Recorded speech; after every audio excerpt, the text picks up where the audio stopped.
வணக்கம். ஆகாஷவாணி மாநில செய்திகள் வாசிப்பவர் சத்யநாராயணன். தலைப்புச் செய்திகள். வளர்ச்சியடைந்த இந்தியாவிற்கான ஒருங்கிணைந்த நடவடிக்கைகள் முனைப்புடன் மேற்கொள்ளப்பட்டு வருவதாக பிரதமர் திரு நரேந்திர மோடி தெரிவித்துள்ளார்.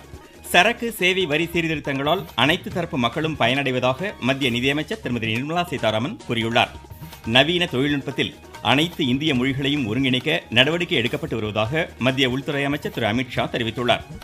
முதலமைச்சர் திரு மு க ஸ்டாலின் கிருஷ்ணகிரி மாவட்டத்தில் 562 கோடி ரூபாய் மதிப்பிலான புதிய வளர்ச்சித் திட்டப் பணிகளை இன்று தொடங்கி வைத்தார்.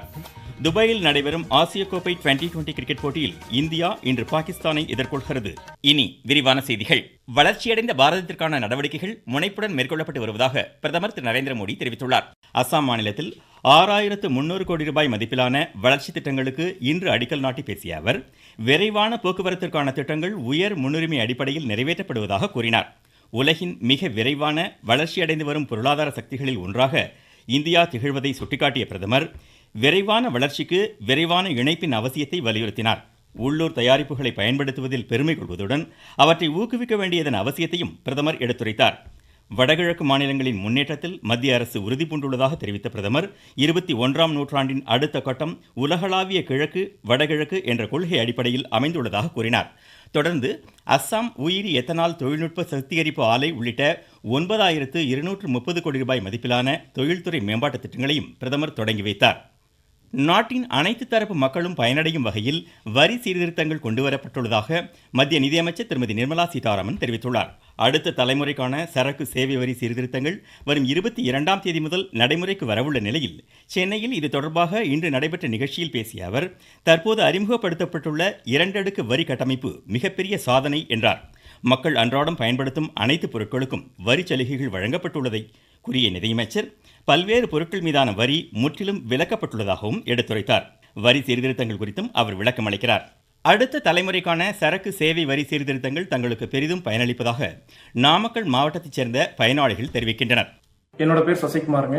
நான் நாமக்கல்ல கடந்த 10 வருடங்களா தொழில் செய்து வருகிறேன். இதற்கு முன்னாடி ஜிஎஸ்டி 4 கட்டமா இருந்தது. இப்போ ஜிஎஸ்டி 2 கட்டமா மாத்திருக்காங்க. மருத்துவ காப்பீட்டு திட்டமானது 18% ஜிஎஸ்டி இருந்தது, இப்போ 0% அறிவிச்சிருக்காங்க. ஜிஎஸ்டி 2.0 அறிவிச்சது எல்லாத்துக்குமே பெரிய வரவேற்பு விஷயம். என்னுடைய பேர் செல்வகுமார். சென்ட்ரல் கவர்மெண்ட் பாத்தீங்கன்னா மருத்துவ காப்பீட்டுல 18% ஜிஎஸ்டி இருந்தது, இப்போ 0% மாத்தி இருக்கிறது. சாமானிய மக்கள் மருத்துவ காப்பீடு எடுக்கிறதுக்கு மிக உத்வேகமாக இருக்கும். சர்வதேச அளவில் ஹிந்தி மொழிக்கு அதிகரித்து வரும் அங்கீகாரம் நாட்டிற்கு பெருமை சேர்ப்பதாக பிரதமர் திரு நரேந்திர மோடி தெரிவித்துள்ளார். ஹிந்தி மொழி தினம் இன்று கொண்டாடப்படுவதையொட்டி அவர் வெளியிட்ட செய்தியில், மக்கள் தொடர்பு ஊடகமாக மட்டுமின்றி பாரம்பரிய கலாச்சாரத்தின் அடையாளமாக ஹிந்தி மொழி விளங்குவதாக குறிப்பிட்டுள்ளார். அனைத்து இந்திய மொழிகளையும் வளப்படுத்தி அடுத்த தலைமுறைக்கு கொண்டு சேர்ப்பதற்கு அனைவரும் உறுதியேற்க வேண்டும் என்று பிரதமர் கேட்டுக்கொண்டார். இந்நாளையொட்டி மத்திய உள்துறை அமைச்சர் திரு அமித்ஷா வெளியிட்டுள்ள செய்தியில், நாட்டில் மின்னணு நிர்வாகம், செயற்கை நுண்ணறிவு உள்ளிட்ட நவீன தொழில்நுட்பத்தில் அனைத்து இந்திய மொழிகளையும் ஒருங்கிணைக்க அரசு நடவடிக்கை எடுத்து வருவதாக கூறினார். அனைத்து இந்திய மொழிகளையும் ஒருங்கிணைக்கும் பாலமாக ஹிந்தி மொழி விளங்குவதாக அவர் பெருமிதம் தெரிவித்தார். 1949ஆம் ஆண்டு இதே நாளில் ஹிந்தியை அதிகாரப்பூர்வ மொழியாக அரசியலமைப்பு நிர்ணய சபை ஏற்றுக்கொண்டதை நினைவுகூரும் வகையில் இந்நாள் கொண்டாடப்படுகிறது. நாடாளுமன்ற சட்டமன்றங்களில் மகளிர் மேம்பாடு தொடர்பான 2 நாள் தேசிய மாநாட்டை மக்களவைத் தலைவர் திரு ஓம் பிர்லா திருப்பதியில் இன்று தொடங்கி வைக்கிறார். தொழில்நுட்பம் சார்ந்த மகளிர் ஆளுமையை மேம்படுத்துதல் தொடர்பான அம்சங்கள் குறித்து இதில் விரிவாக விவாதிக்கப்படும். மகளிர் ஆரோக்கியம் மற்றும் நல்வாழ்விற்கான 16 நாள் தேசிய இயக்கத்தை மத்திய ஆயுஷ் அமைச்சகம் இன்று தொடங்கியுள்ளது. ஆயுர்வேதம், யோகா சார்ந்த வாழ்க்கை முறைகள் மற்றும் பயிற்சிகளால் மகளிர் உடல்நலன் மற்றும் மனநலத்தை பேணி காப்பது குறித்த விழிப்புணர்வை பொதுமக்களிடம் கொண்டு செல்லும் பல்வேறு நிகழ்ச்சிகளுக்கும் ஏற்பாடுகள் செய்யப்பட்டுள்ளன. ஆயுஷ் ஆராய்ச்சி மற்றும் கல்வி நிறுவனங்கள் மற்றும் அது சார்ந்த தொழில்துறையினரின் பங்களிப்புடன் புற்றுநோய், இரத்த சோகை, காசநோய் உள்ளிட்ட நோய்களை கண்டறிவதற்கான மருத்துவ முகாம்கள் நடத்தவும் திட்டமிடப்பட்டுள்ளது. வீட்டில் தயாரிக்கப்படும் ஊட்டச்சத்து நிறைந்த உணவு வகைகளுடன் மூலிகை மருத்துவ தாவரங்கள் பயன்பாடு குறித்தும் இந்த 16 நாள் இயக்கத்தில் எடுத்துரைக்கப்பட உள்ளது. நீங்கள் கேட்டுக்கொண்டிருப்பது ஆகாஷவாணியின் மாநில செய்தி அறிக்கை. நாட்டு மக்களுக்கான வரலாற்று சிறப்புமிக்க மோடி அரசின் தீபாவளி பரிசு சரக்கு மற்றும் சேவை வரி குறைப்பு. மருத்துவம் மற்றும் ஆயுள் காப்பீட்டிற்கான வரி முழுமையாக ரத்து.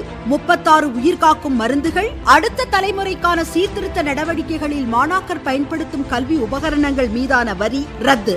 வீட்டு உபயோக மின்னணு பொருட்களுக்கு வரி குறைப்பு. பால் பொருட்கள் மீதான வரி 12%இலிருந்து 5% குறைப்பு. வேளாண் இயந்திரங்களுக்கான வரியும் 5% விகிதம் குறைப்பு. வளர்ச்சியடைந்த இந்தியாவிற்கான பயணத்தில் நரேந்திர மோடி அரசு தொடரும் சீர்திருத்த நடவடிக்கைகள். மாநில அரசு தேர்தல் வாக்குறுதிகளை தொடர்ந்து நிறைவேற்றி வருவதாக முதலமைச்சர் திரு மு.க. ஸ்டாலின் தெரிவித்துள்ளார். கிருஷ்ணகிரியில் இன்று 562 கோடி ரூபாய் மதிப்பிலான 1114 புதிய திட்டப்பணிகளுக்கு இன்று அடிக்கல் நாட்டி பேசிய அவர், இம்மாவட்டத்தின் அஞ்செட்டியை தலைமையிடமாக கொண்டு புதிய ஊராட்சி ஒன்றியம் அமைக்கப்படும் உள்ளிட்ட 5 அறிவிப்புகளை வெளியிட்டார். அஞ்சட்டியை தலைமையிடமாக கொண்டு புதிய ஊராட்சி ஒன்றியம் அமைக்கப்படும். கிளமங்கலம் ஊராட்சி ஒன்றியத்திற்குட்பட்ட பல்வேறு மலை கிராமங்களுக்கு 12 கோடி 43 லட்சம் ரூபாய் மதிப்பீட்டில சாலைகள் அமைக்கப்படும். கிளமங்கலம் பகுதியில போக்குவரத்து நெரிசலை குறைக்கக்கூடிய வகையில கிளமங்கலம் புறவழிச்சாலை அமைப்பதற்கான விரிவான சாத்தியக்கூறு அறிக்கை தயாரிக்கும் பணி தொடங்கப்படும். ஒசூர் மாநகர்ல LC 104 104 ரயில்வே கேட் பகுதியில புதிய ரயில்வே மேம்பாலம் அமைக்கப்படும். மேலும் 270 கோடி ரூபாய் மதிப்பிலான முடிவுற்ற திட்டப்பணிகளையும் முதலமைச்சர் தொடங்கி வைத்தார்.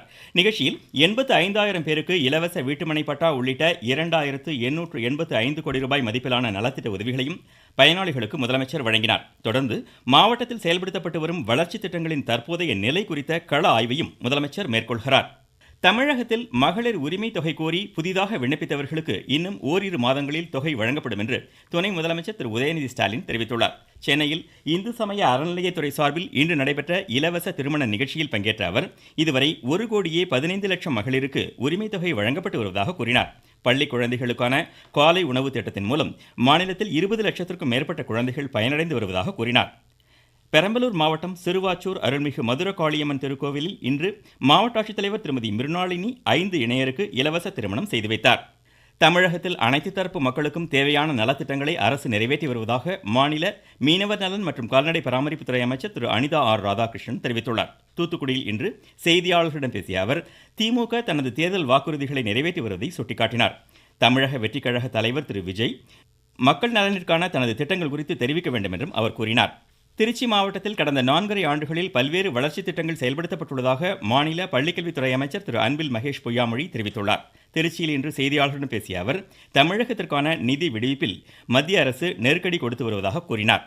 பேரறிஞர் அண்ணாவின் 117வது பிறந்தநாள் நாளை கொண்டாடப்படுவதையொட்டி சென்னை அண்ணா சாலையில் உள்ள அன்னாரது திருவுருவச் சிலைக்கு முதலமைச்சர் திரு மு.க. ஸ்டாலின் மாலை அணிவித்து மரியாதை செலுத்த உள்ளார். தேனி மாவட்டம் சின்னமனூர் அருகே பாரம்பரிய இரட்டை மாட்டு வண்டி பந்தயம் இன்று நடைபெற்றது. மார்கையன் கோட்டையிலிருந்து சங்கராபுரம் வரை 8 கிலோமீட்டர் தூரம் இந்த பந்தயம் நடைபெற்றது. இதுகுறித்து எமது செய்தியாளர். சின்னமனூர் அருகே உள்ள மார்க்கையன் கோட்டையிலிருந்து சங்கராபுரம் செல்லும் சாலை வரை 8 கிலோமீட்டர் தூரம் நடந்த மாட்டுவண்டி போட்டியில் தமிழகத்தின் பல்வேறு மாவட்டங்களைச் சேர்ந்த 200க்கும் மேற்பட்ட ஜோடி மாடுகள் பங்கேற்றன. இதில் தட்டான் சிட்டு, தேன் சிட்டு, பூஞ்சிட்டு, நடுமாடு, பெரிய மாடு என 7 பிரிவுகளின் கீழ் போட்டிகள் நடத்தப்பட்டது. வெற்றி பெற்ற மாடுகளுக்கும் மாடுகளின் உரிமையாளர்களுக்கும் ரொக்கப்பணம் மற்றும் பரிசு கோப்பை ஆகியவை வழங்கப்பட்டது. தேனியிலிருந்து ராஜ்குமார். காஞ்சிபுரம் மாவட்டத்தில் கட்டுமான தொழிலாளர் நல வாரிய உறுப்பினராக இருந்த மூத்த குடிமக்கள் தங்குவதற்கான முதியோர் இல்லங்களை பராமரிப்பதற்கு அரசு சாரா தொண்டு நிறுவனங்கள் மாவட்ட சமூக நல அலுவலகத்தில் முன்மொழிவுகளை சமர்ப்பிக்கலாம் என்று ஆட்சித்தலைவர் திருமதி கலைச்செல்வி மோகன் தெரிவித்துள்ளார். விழுப்புரம் மாவட்டத்தில் வடகிழக்கு பருவமழை முன்னெச்சரிக்கை நடவடிக்கைகளை தீயணைப்பு, பேரிடர் மேலாண்மை, வருவாய் உள்ளிட்ட துறையினர் முனைப்புடன் மேற்கொள்ள வேண்டும் என்று மாவட்ட ஆட்சித்தலைவர் திரு ஷேக் அப்துல் ரஹ்மான் அறிவுறுத்தியுள்ளார். TNPSC குரூப் 2 தேர்வுகள் வரும் 28ஆம் தேதி நடைபெறவுள்ள நிலையில் சிவகங்கை மாவட்டத்தைச் சேர்ந்த வேலை நாடுனர்கள் மாவட்ட வேலைவாய்ப்பு அலுவலகத்தில் செயல்படும் மெய்நிகர் கற்றல் இணையதளத்தை பயன்படுத்திக் கொள்ளுமாறு மாவட்ட ஆட்சித்தலைவர் திருமதி பொற்கொடி தெரிவித்துள்ளார். துபாயில் நடைபெறும் 17வது ஆசிய கோப்பை 2020 கிரிக்கெட் போட்டியில் குரூப் A பிரிவில் இந்தியா இன்றிரவு பாகிஸ்தானை எதிர்கொள்கிறது. ஹாங்காங் ஓபன் பேட்மிண்டன் ஆடவர் ஒற்றையர் இறுதிப் போட்டியில் லக்ஷ்யா சென் சீனாவின் ஷி ஃபெங் லீயுடன் இன்று மோதுகிறார். மீண்டும் தலைப்புச் செய்திகள். வளர்ச்சியடைந்த இந்தியாவிற்கான ஒருங்கிணைந்த நடவடிக்கைகள் முனைப்புடன் மேற்கொள்ளப்பட்டு வருவதாக பிரதமர் திரு நரேந்திர மோடி தெரிவித்துள்ளார். சரக்கு சேவை வரி சீர்திருத்தங்களால் அனைத்து தரப்பு மக்களும் பயனடைவதாக மத்திய நிதியமைச்சர் திருமதி நிர்மலா சீதாராமன் கூறியுள்ளார். நவீன தொழில்நுட்பத்தில் அனைத்து இந்திய மொழிகளையும் ஒருங்கிணைக்க நடவடிக்கை எடுக்கப்பட்டு வருவதாக மத்திய உள்துறை அமைச்சர் திரு அமித்ஷா தெரிவித்துள்ளார். முதலமைச்சர் திரு மு.க. ஸ்டாலின் கிருஷ்ணகிரி மாவட்டத்தில் 562 கோடி ரூபாய் மதிப்பிலான புதிய வளர்ச்சி திட்டப் பணிகளை இன்று தொடங்கி வைத்தார். துபாயில் நடைபெறும் ஆசிய கோப்பை 2020 கிரிக்கெட் போட்டியில் இந்தியா இன்று பாகிஸ்தானை எதிர்கொள்கிறது. இத்துடன் இந்த செய்தி அறிக்கை முடிவடைந்தது.